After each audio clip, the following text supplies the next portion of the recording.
That's a one-up if I ever have seen one.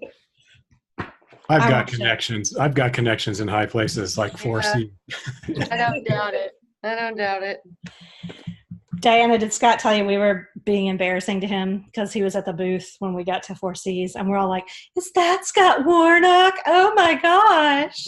Oh, that's so great. Stop it. Stop it. He signed our books, and we were making a big deal about him. So. Oh, he likes it. Let's be real. I know. He acts like he's all cool, but he isn't. So we're going to have a couple more people who are coming in who are just going to be running a little bit late. So I started the recording, and there's a couple people who can't make it because they are otherwise engaged. So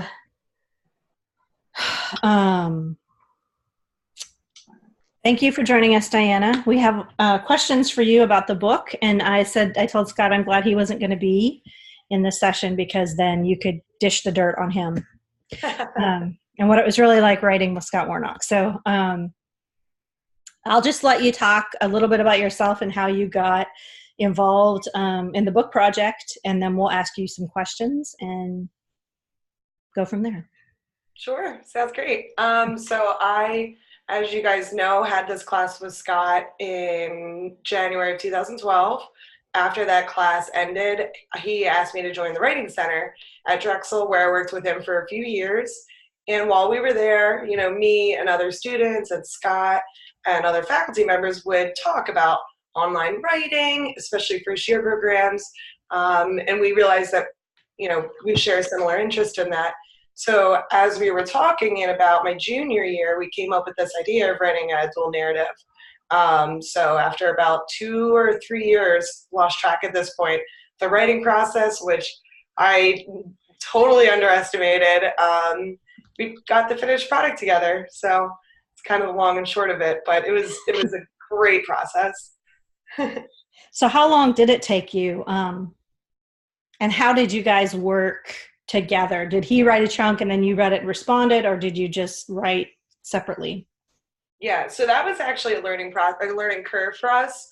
We initially started with the idea of doing an article. So Scott said, why don't you just put together like few words, start brainstorming, and then we'll see where we can go from there. And I think I wrote about like 3,000 words.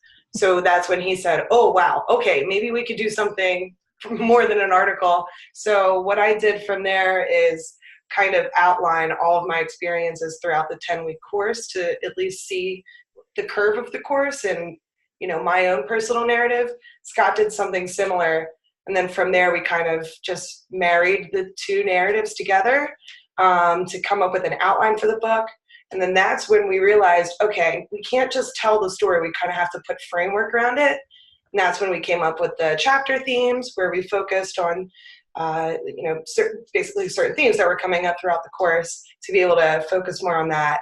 And then, yes, from there, what we would do is switch it off week to week, kind of based on our schedules. If Scott had a really late week, he would put together his first chunks of the chapter narrative, and then I would answer. If he was a little bit more busy, I would do that. So it was a good, you know, flip-flop. So one person wasn't, you know, totally responsible for directing the story. So were there any points where you wanted to go in a different direction that he didn't, or he wanted to go one where you didn't, where you had to kind of negotiate, or did you guys just kind of see the same path through the book? Of course that happened. Yeah. I mean, there were certain weeks that were so much more clear than others, or certain chapters where we totally got it. Like, okay, we're focusing on homework right now. But we probably had about 3 or 4 other chapters that just were never written, or other chapter themes that were never put into the book because, you know, we had to come up with the middle ground and agreement. I think he really wanted to talk about quizzing. I was not interested in talking about that whatsoever. But we did make a few compromises along the way. Mm-hmm. Okay, does anybody else have any questions? We've talked quite a bit about the book, so we've all bounced questions back and forth that we are. So excited. Yeah. I can't wait to hear him. To sort of follow up on that, I have a little bit of a question. Were you trying to follow the first book at all? Since it's kind of been called, Scott sort of called it a sequel. Did you try to follow some of the chunks that are in that one? I'll be honest with you, I have never read Scott's book. I feel so bad saying that, but I definitely breezed through it. I wanted to see how he structured it. I wanted to get an idea of his writing style, so I definitely read it. I didn't read the whole thing though. So to answer your question, no, I don't consider it a sequel. It's in the same idea. But I think that it's less of a help guide, like a dummy's guide, and it's more of a story. And I think it kind of shows what an online writing class actually looks like more than his first book. Well, my name is not Marianne, and I did not just bust you out. Okay. For not reading his book. It really is. I am Marianne. I'm sorry I didn't introduce myself. Hi, Miss Mia. That's right. Hi, I'm Ben. Can you hear me okay? Yeah, hear you totally. Okay, good. I forgot my microphone, so I'm glad the computer mic is working. So I'm curious what other online classes you have or haven't had besides this one, and how it would compare to them. Yeah. If there are any of them. Sure, yeah. I think I mentioned really briefly in the book that I did have an online class when I was in high school, but it was super, super self-directed. I had minimal contact with any peers or any teachers, so I kind of barely call it an online course. And then I was lucky enough to have this course with Scott be my first online course in a higher academic experience. So I was so spoiled. I thought that this was going to be how all of the classes were, and I think sure enough, maybe 3 semesters later, I had a few more online courses, and they were just, yeah, they weren't the same. I'll just say that. There was one that was a math course, and that was just, I felt like I could have logged on to any university and had any professor and were in classes with anybody else, and it would have been the same, very basic. And then I had another online writing course. This was, I think, something like medieval literature or something like that. And it was pretty much just writing essays every single week, submitting them, getting them graded, and I did not talk to any of my classmates whatsoever. So not the same. That's kind of a follow-up to that. What are the things that made the class good? What are the things you like best about Scott's class? Community, always 100%. That's always going to be my number one answer. Knowing not only my classmates' names, but knowing their backgrounds, knowing their writing styles, knowing their goals and their interests, who's going to prod a conversation, who's a little bit more shy and quiet. Like, that's totally what made the course. Otherwise, in comparison to the other courses that I had, I really feel like I'm not getting my money's worth, and I feel like I could just log on and learn any of this information anywhere in the world. So definitely community and definitely dialogue.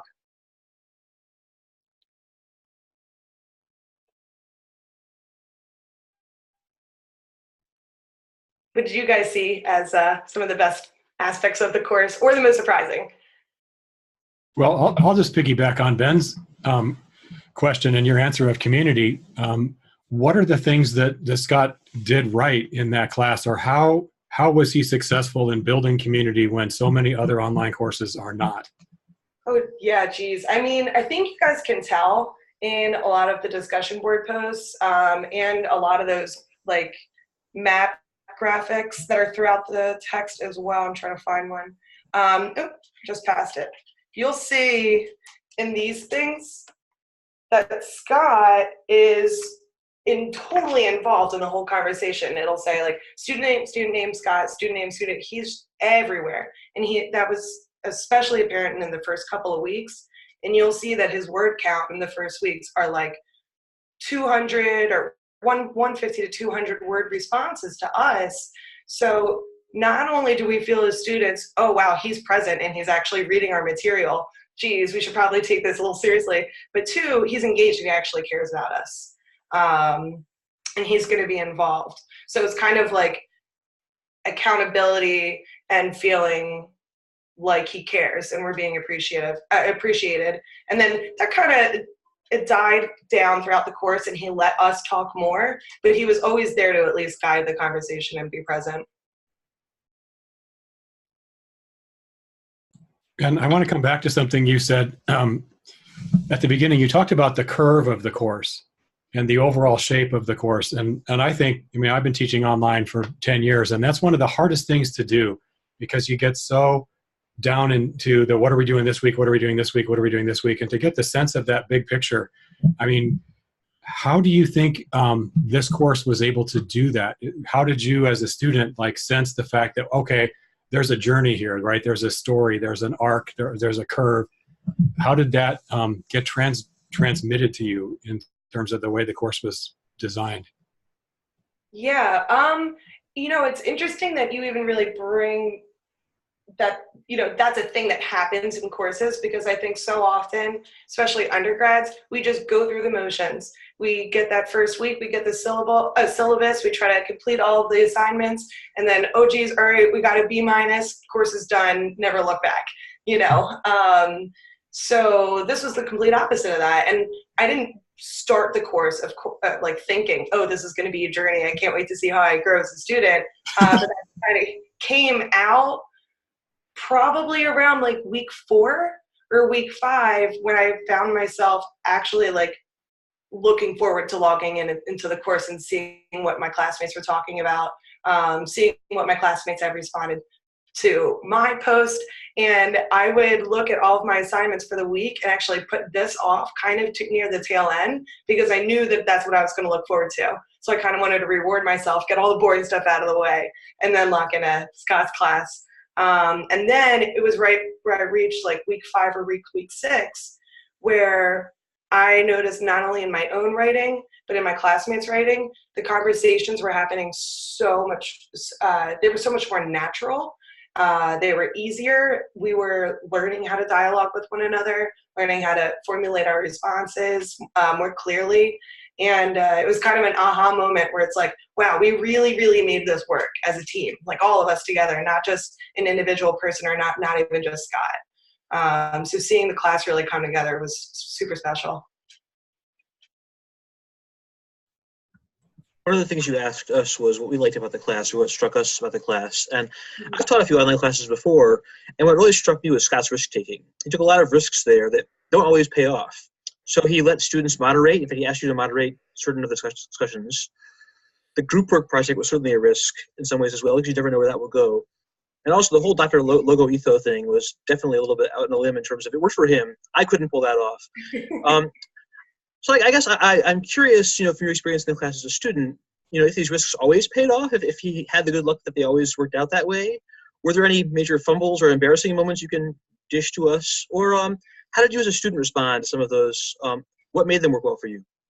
Yeah, I think that the moderator aspect of the course, if it were to go poorly, it would go poorly in a few different ways, but none that are so detrimental to that week's discussion that the other stronger students wouldn't at least be able to get over. The few weak moderators were students who just, one, didn't show up at all, which stinks because we're not being guided throughout the course, and of course Scott would be able to do a much better job.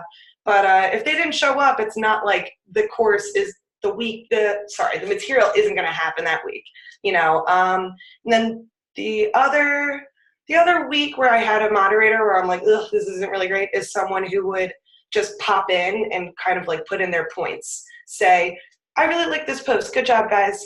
Oh, that's really interesting, that's funny, okay, cool. And they're contributing absolutely nothing, and they might as well just have not showed up at all.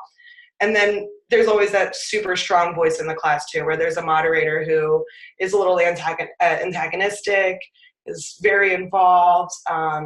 But we had a few people like that in the course, and again, it's still nothing that we can't overcome. So I think that the moderating was super successful. And then, yeah, the Dr. Logo Etho. I mean, when you first see that, it's like, oh, geez, this is super duper corny.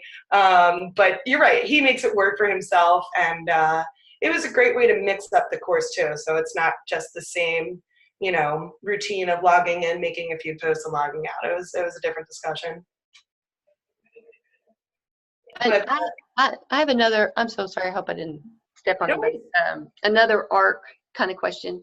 It felt like the high point of tension was when you kind of came clean about the writing and your collaborative effort, your teamwork. How was that behind the scenes? I mean, was that pretty authentic what we read in the book, or did you all have more discussion about that and what to include and what not to include? Right. That is pretty much exactly how it went down. Of course, I didn't disclose all of that to Scott when we were experiencing the course and I was participating in it. I think I did ask him. I explained. All right, I'll start from the beginning. I am in a group with these classmates who I already had a few projects with earlier in the course, so I know that they're strong. I know that they're reliable. I know that they're nice for the most part, and we get along in a virtual space. They were okay with me taking the lead right in the beginning of the group project. And I was the one that kind of said, like, hey guys, how does this work? You will do all of the research, collect all the information, write up the summaries for me. I can even do some of that too if you don't want to be you don't want to be burdened with all that. And then are you guys okay if I go ahead and synthesize the whole essay? And they were like, totally fine by me. That works. That's great. So there was really no debate there. We agreed on that as a group. And as we're going through the process, and it's working great, we're getting everything done on time. It then finally occurred to me, like, oh no, I wonder if this is okay. I wonder if I'm allowed to do this. So then when we did have that meeting with Scott, I just explained to him what was going on and how we were all writing these summaries, and then we were going to eventually piece it together, but I would be the one to do that. And then I think he said something like, oh, so you're going to be the editor of the group? Yeah, that's fine. Go ahead. Like, it works. Mm-hmm. So yeah, that was one of those moments where if I didn't have group mates that were okay with kind of being the followers and worker bees, that could have gone poorly. But I guess I lucked out in that too, just with the lucky group. So I have a question that came up a lot in our discussion of the book, and that was the nature of Drexel students. So Ben is at Excelsior, and Marianne's at UALR with us. And I don't know if you know Michael, but he teaches at UALR with us. He's my cohort in the OWI certificate. And a lot of what we talked about in the discussion boards was that Drexel students are probably not like the students at Excelsior or UALR, or we have another student who teaches at a community college. Do you think that it was the nature of the students being more driven or more tech savvy or more, motivated, or was there a blend of students of all motivations? Because it feels like in the book, like everybody was highly motivated and everybody was on, maybe like the atypical first year class. So did you get that sense that these were particularly special students, or was it an average class compared to your other face-to-face classes, or? That's a really good question. Yes and no. I think it's clear through the book that we only have 10 weeks in a semester. So that first week or that second week when you're trying out a course, if you realize that this is absolutely not going to be for you, Drexel students learn to pull the trigger really quickly on courses to be able to enroll in another one. And I don't think we really address this in the book, but the class started with something like 24, 25 students, and we lost a lot of them within the first week or two. So those 18 that were left signed up, saw the structure of the course, and said, okay, I think I'm going to be cool with this. I think this is going to work. And then the other 5 probably went to a face-to-face course or a hybrid, or, delayed that course altogether. So that would be my one answer on why my classmates were kind of above average. 2, yes, you have to be a little tech savvy to go to Drexel. I think it's just in general more of a tech school. But you saw that all of my classmates had varying majors. There was a fashion. I was like, I think PR or something like that at the time, engineering, all over. And in general, I mean, I think that they're above average, but I don't see Drexel students being overly communal or communicative or, open to dialogue. If anything, so many Drexel students are so inward because it's a highly competitive school. With the 10-week courses and with the co-ops and with just in general how competitive they are, that was the most friendly class I've ever been in by far. Probably that and then the other writing course that I took with Scott. But yeah, usually I don't think that was a really special group of kids. I didn't experience that again later at Drexel.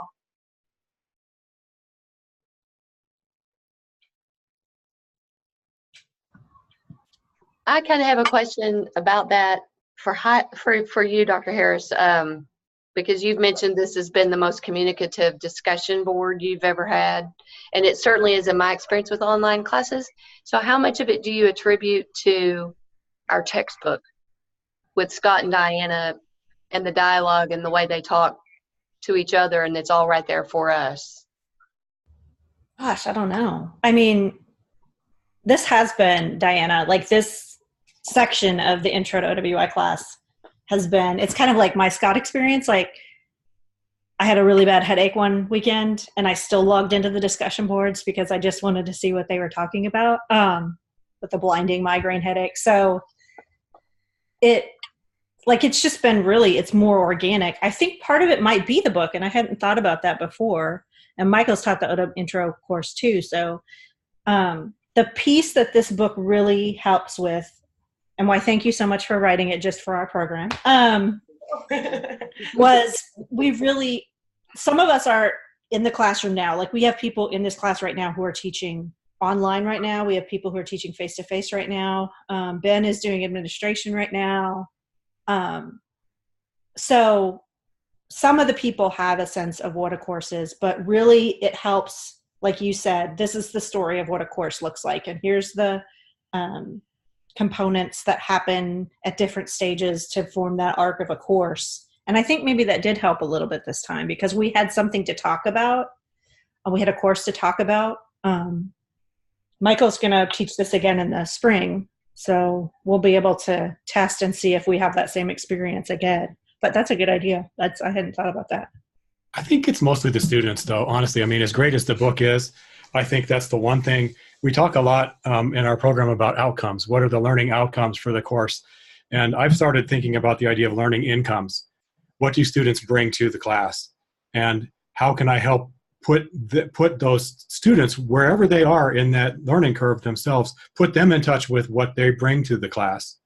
And I think that's something that I think Scott, as a teacher and as a human being, he does that naturally. I don't even think he's aware of it. And so I think he probably takes a good team. He's like a good coach, right? He like ups the level of everybody around him. And I want to try to do that as a teacher. And I think partly that's on the students, right? It's like you guys got to take ownership of your own learning in an online class way more so than in a face-to-face, right? A teacher can't just walk in and fake it in an online class, right? It just doesn't work. You can be a pretty damn good lecturer and actually not be a very good teacher. That's my career for the first 10 years before I taught online. I thought I was really good. And then I started teaching online and I'm like, I was terrible. I was an awful teacher. I just got by on like enthusiasm.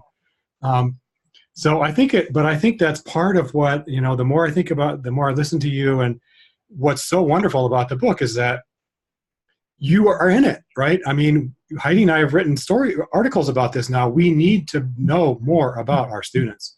Students need to be the center of the online class, not the teacher. The teacher needs to get the heck out of the way and let the students roll. So, I mean, I think that's that idea. You can call it presence, you can call it rapport, you can call it community, but it's how you build like a living space in a digital environment that's really, really hard. And I think you in the way you approached it in the book really bring a lot of that to the forefront of like, this is how we were able to do that as a group. And so to kind of come back to a question, what are the things that you think are the most important ingredients to success for those of us that want to do group projects? Because as soon as you say group projects, half of the students just go, no, no, I'm going to be dragged down by the slackers. They're going to ruin my grade. Please, God. I mean, I have literally had students drop classes because I required a group project. And yet you're saying the group projects are the most important part of the class. So how do we, as teachers, how do we set up the ingredients to make a group project work? Yeah, I mean, I'll be honest, I don't hear the word group project and think, yes, oh my gosh, I totally want to interact with a bunch of strangers. I totally trust them. Like, no. I think what really helped with Scott's construction of a group project was, one, writing the contract, getting the team on board right from the get-go to agree on the same rules, to hold one another accountable. I think that was huge, and he's done that in another course that I took with him. I think also assigning roles within a group too.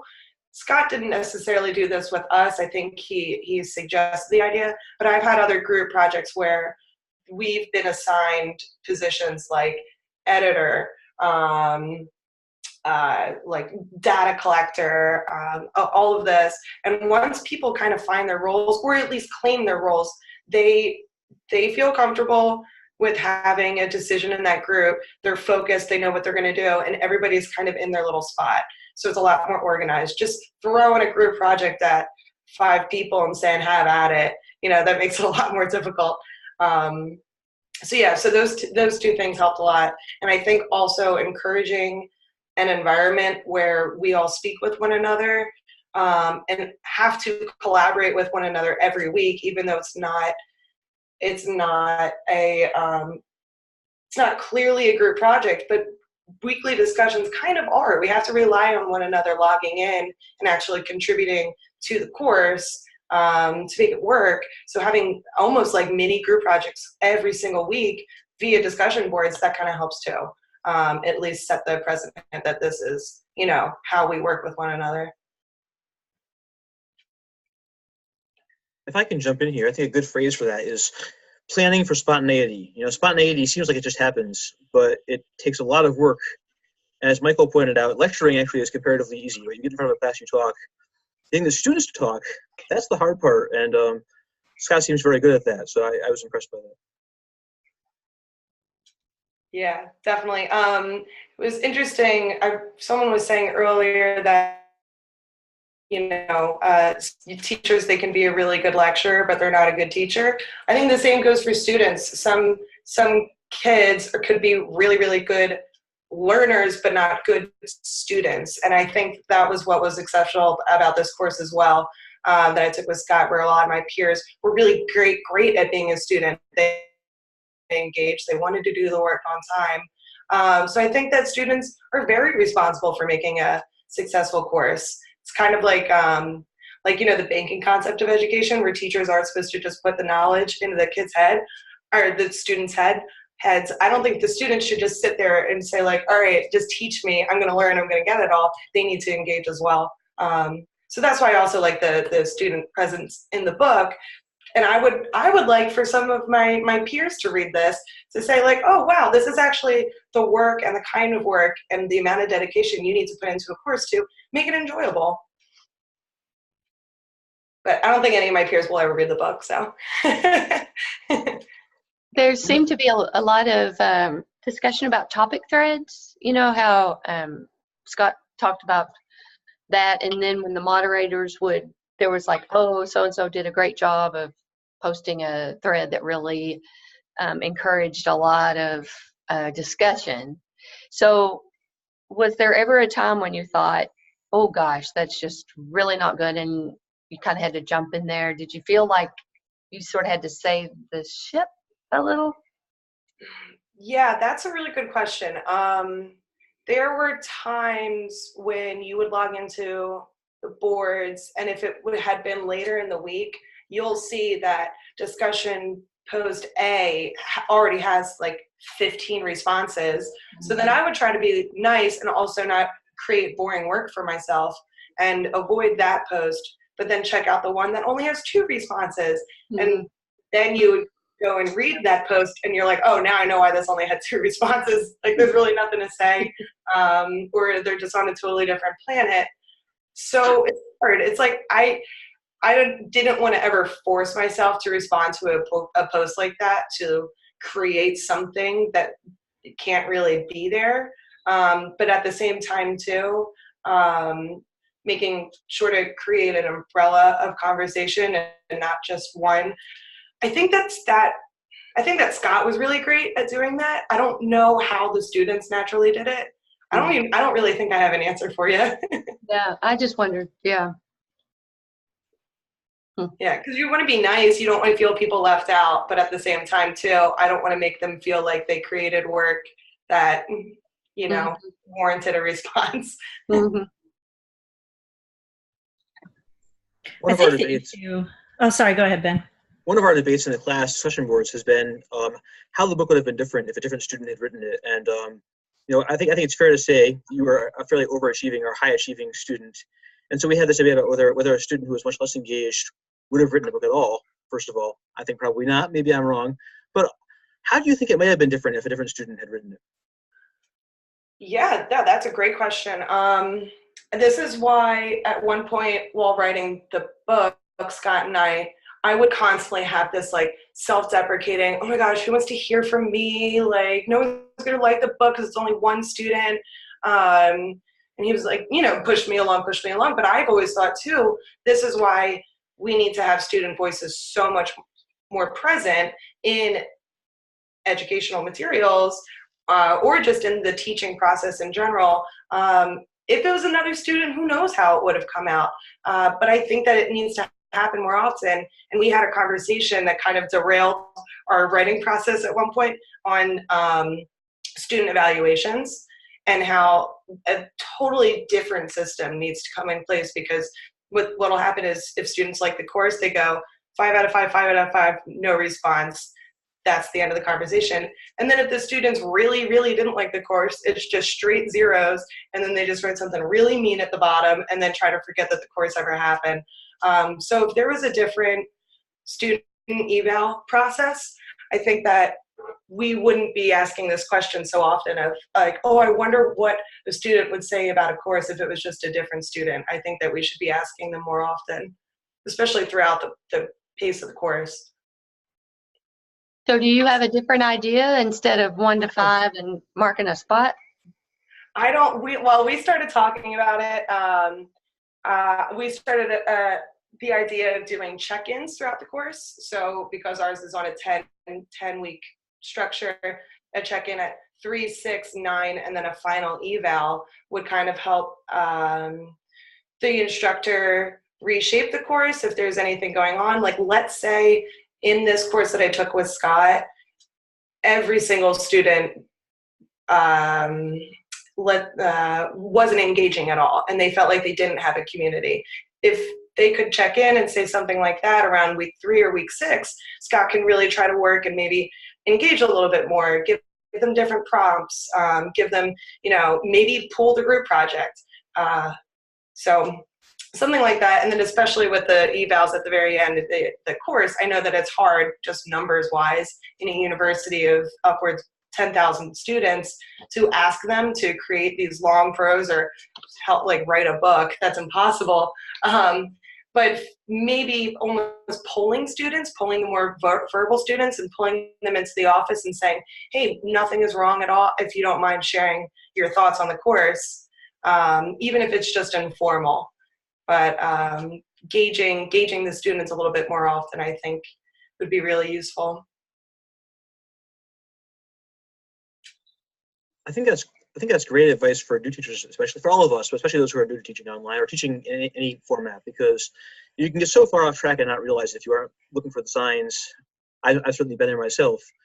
And I would say just even asking students after the 3rd or 4th week, is it going well for you? What do you understand? What do you not understand? I think it's a really essential part of teaching. When I taught a first year course, probably the last first year course I've taught online. Yeah. I did a week 3. It was a 10-week. There was a quarter system. And at week 3, I did a check-in and I did an audio recording, and it was just about 3 minutes long. And it was just, hi, this is Dr. Harris. Thanks for being in the class. I just want to review your progress on the discussion boards. We had a self-paced something and your writing. And then I just hit those 3 points. Like, I haven't seen you in discussion boards. I noticed on this, just let me know if there's a question. Thanks. Click, hit send, sent it through email. And students were like, whoa, you're really out there. You're really paying attention. And I had, I think, almost every student complete that class, which was really unusual for an online first-year writing class. And I know I kind of did that check-in. I did that at week 3, and then at week 6, I didn't do a voice thing again. I just sent an email. And then at the end, I said, how did this go for you? And they were like, that made a huge difference. That in week 3, at the point where you start to check out, I was checking in and saying, okay, this is, this class goes fast. Can I help you with something? Here's what I see you doing or not doing.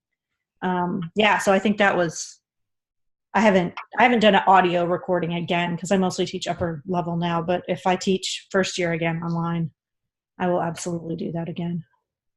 So do you think that's more critical for an online than a face-to-face, or just as important? I think it's different in face-to-face. Diana, what do you think? I was going to say that is so great. That would be so awesome. I would love it if a teacher did that for me. But I think that's the great potential of an online course, because students are so used to sitting in an auditorium with 100 other kids where they might not even have a conversation with their instructor. But it being an online course, it's so much easier to check in and have those conversations one-on-one, really, that the potential is just so great. And I love that. And that's what I love about online education. But I totally think it's as equally important in a face-to-face course too. Because I hated that. I hated being in a course and you kind of just dread going in because you don't even know if your teacher knows you, or they hold up a paper and they say, Gasiewski, and they don't even know what you look like, that doesn't always happen. But yeah, I think that those check-ins to make the student feel like you actually care about us. So, that's all, that we're all here to help one another. And I think students want to feel less like a chore and a burden for the instructors and more as an interesting person that they just want to share knowledge with.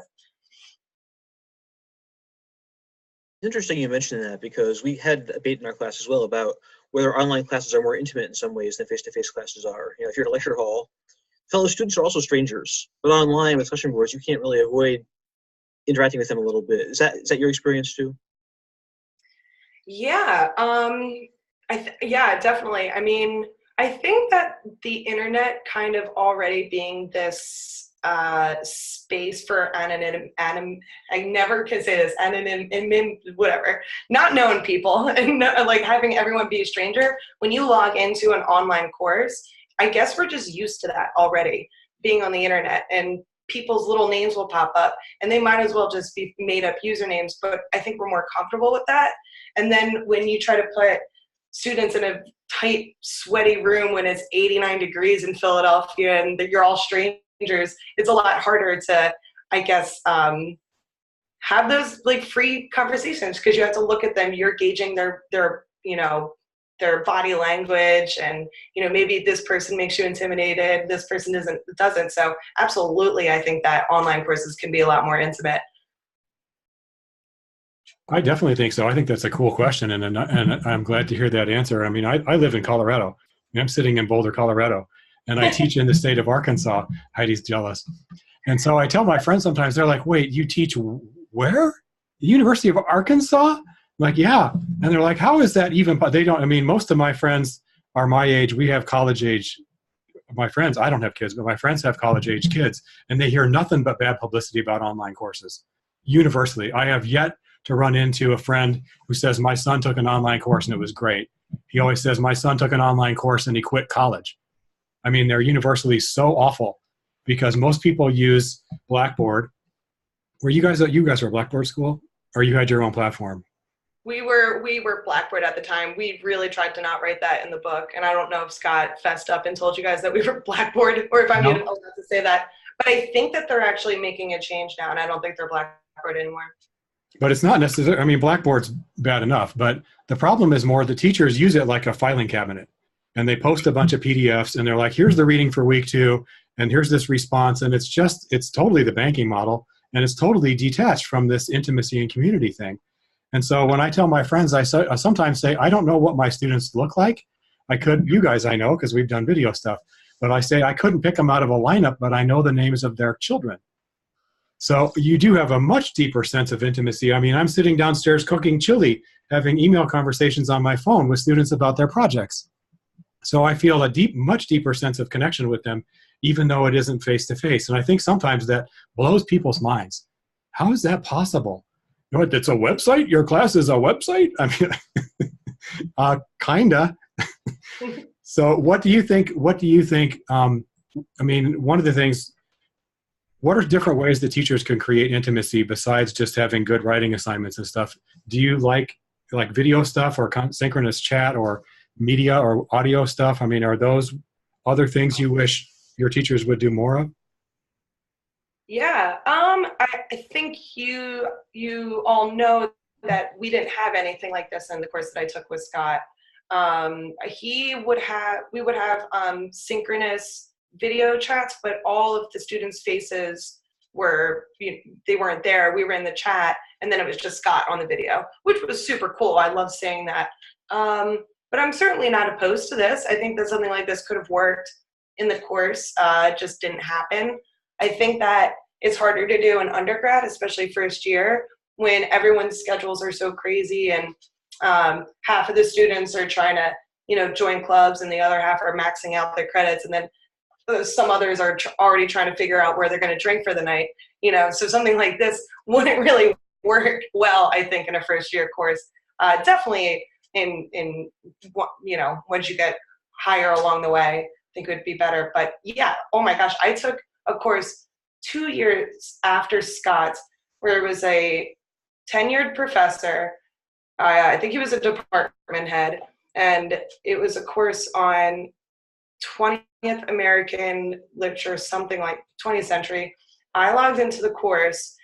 I could tell based on the PowerPoints that they were created years ago, because it was just a completely different dated Microsoft model. And it was bad. And I'm going through, and the course would work like this. Go on, read a 30 to 40 PowerPoint slide PowerPoint, and write an essay about the work, log out. You would get a response from him, scale something out of 20. He would write a little response about your work. And then I did that 10 more times and the course was done. It was horrible. And it doesn't need to work that way, but this guy is 75 years old and they're asking him to all of a sudden do an online course. How he's going to take the materials that he's used for 20, 30 years, put them online, and then he doesn't know what to do after that. So I think better training needs to happen as well, especially with these professors who've been teaching so many years. To get out of their routine and do something so different it's difficult. I can only imagine. It's funny, Michael, your comments remind me of at my school, which is online college, our administrators probably have not seen our classes in many cases, which is kind of a problem in itself. But I think they imagine some kind of like William Gibson, sort of virtual reality-based sort of immersive world in some ways. And it's kind of hard to break them of the idea that we don't have that yet. We're still working with text, we're still working with videos, but it's not this full immersive experience. So it goes both ways. Yeah. It was funny because, when I was at Ball State doing my PhD, there was another student there doing her PhD, and she was working in Second Life. And this would have been about 10 years ago. And her big claim at the time was, within 10 years, we're not going to have face-to-face schools anymore. We're all going to be meeting in Second Life, and everything's going to be online. And who knows, what happened to Second Life. So I think that outer realm of, virtual reality kind of stuff is coming somewhere down the line. But I think for Michael and I and what we teach in the program, it's like the simplest technology is the best. The easiest technology is the best. And Zoom and Skype and these kinds of VoIP services have gotten so much better that this is starting to get easier. But still, you can see, like, there are a lot of people not here. We're going to record this so everybody can see it because they have different schedules. And the thing I really wanted to ask Scott about and totally forgot, and I'll ask you about, was that when he did that video workshop, how did that work? Like, do you remember that? Like, did he walk you guys through the revision process and you all just sat on your own computer? Like, I was so amazed at how that would have worked, and he didn't really put much in there about it.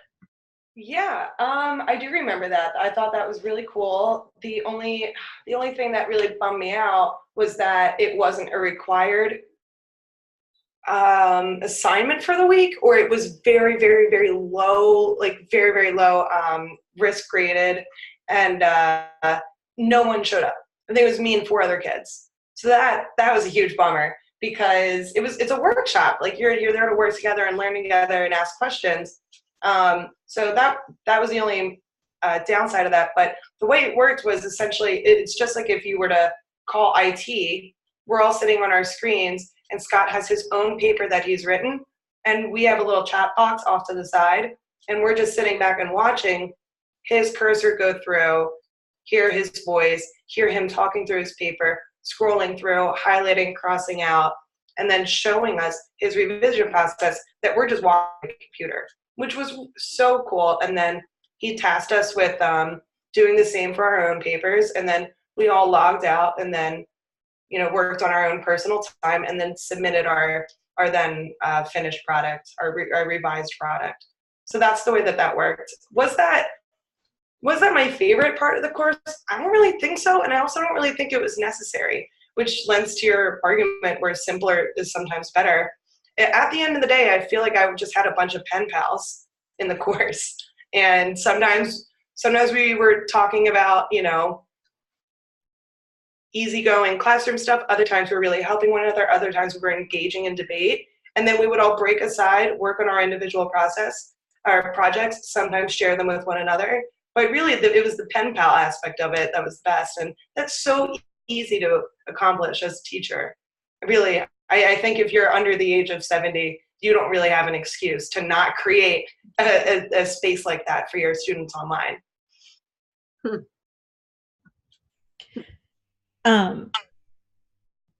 That's interesting, because when I wrote my dissertation, I did it on how students use LMS features rhetorically.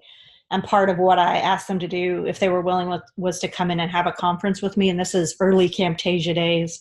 So they actually sat at the desk with me. This was a seated class. It's kind of hybrid. And we recorded a conference. So they talked, and we had the paper on the screen, and we recorded their conference. And then I sent them the recording. And they loved it, because they said they didn't have to worry about paying attention during the conference. They could just talk to me, and then they could go back at home and watch the conference and figure out what they needed to do. So I think things like that, I use that a lot in nonfiction classes. We do workshops, and they're video, and we record them, so I think that's a piece of OWI that's going to get easier to do now that we have better technology. Oh yeah, absolutely. I think that going back to the group project question a while ago to tie in with this, really the most difficult aspect of the course was working with my peers to draft an essay together. That probably took 1 week just to organize with one another. We ended up moving to Google Docs, but even that was a little clunky at the time. And gosh, it's only been 6 years. Mm-hmm. But 6 years ago, we're trying to figure out Google Docs and creating these folders and sharing them and giving people access and all of that. It's difficult. And I could see where if someone's not tech savvy or likes technology, that aspect of an online course would probably drive them insane.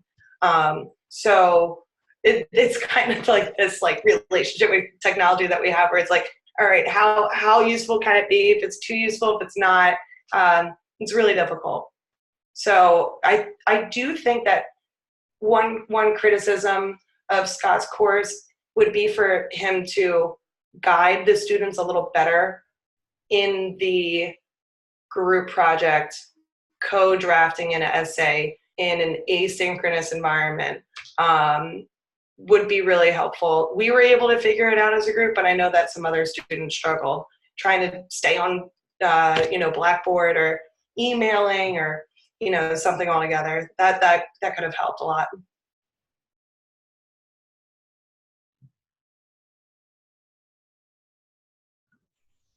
All right, I think we might have time for one last question or comment, and then we'll wrap up and let Diana move on with her evening. So does anyone want to?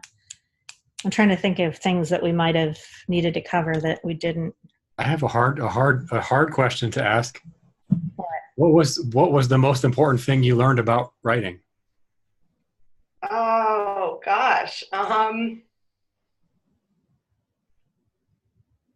think drafting. Like that was my first takeaway. I mean, I was a freshman writer. I still had so much to learn, and my impression of writing was thinking of an idea in your head, maybe doing an outline, writing it all down, doing a quick proof check, and then saying, all right, done. That's it. No more. But Scott forced us to draft and get it revised, get it peer read. And so that was my huge takeaway from the course. I'm so thankful I learned that early on too. I know it takes people a while to learn how important drafting is. I like that answer because I try to teach that at all levels of writing, and even in graduate classes. I still think, I mean, Heidi and I are working on a book proposal together. What are we on now? Version 7. Version 7. This is the 7th iteration. We started this thing in January, and we're nowhere near being done. Even the greatest writers, my gospel is the best writers are just good revisers. Nobody gets it right the first time, not even close. I think I'm a pretty good writer, and my first drafts are terrible compared to where they get, So I love that answer, and I think it's a really honest answer too, to admit I didn't really do a lot of revising before college. If you learn one thing, that's a pretty good thing to learn. I think Scott did all right by you. I think I didn't even really understand the importance of it until we drafted the book together, when Scott said, all right, to organize this for each chapter, after we revise it, we're going to put V2 next to it. And I'm kind of sitting there and I'm like, oh, that kind of seems a little painstaking. Kind of seems like he's being a stickler. Okay. And then once we're on version 24 and I'm like, something like, and then I'm like, wait, something was really great in version 17. Let's bring that back. And I'm like, I had such a, oh, you're right moment. You're right, damn it. Yeah. When you have a file name, final 2 dash really final 2 dash I really mean it this time final. It's God. Don't ever put final. Yeah. It's final now because it's in print, but exactly. I can't.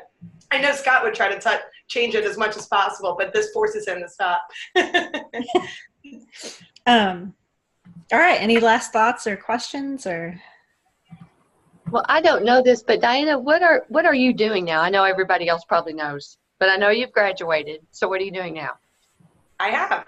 So I graduated. I worked on this book and really put my head down and focused on this and tried to make sure that it was, the best possible product that I could put forward. And then I took a deep breath and said, all right, I'm going to bartend. So I'm actually bartending right now. Yeah. Okay. So what do you think's next? Yeah, what's next is actually the graduation process, or the grad school process. I have about 14 to 15 schools right now in a giant Google Doc with all the application deadlines, all of the professors that work in OWI that I would be able to collaborate with. Mm-hmm. Heidi's name is on that list somewhere. So yeah, I was about to say, it better be on that list. So yeah, that's next. Come to Little Rock and work with us. Right? You don't even have to come to Little Rock. I mean, Virtually speaking. That's how weird would it be to teach a class in OWI with Diana in the class talking about the book she wrote in OWI? That might be a It would different be level. completely awesome. I see a sequel being made here. Really meta, yeah. Yeah, the meta. Graduate years. We're all about meta. I love it. I gave You'll Ben a hard probably time about remember meta. All right, I'm gonna shut off the recording.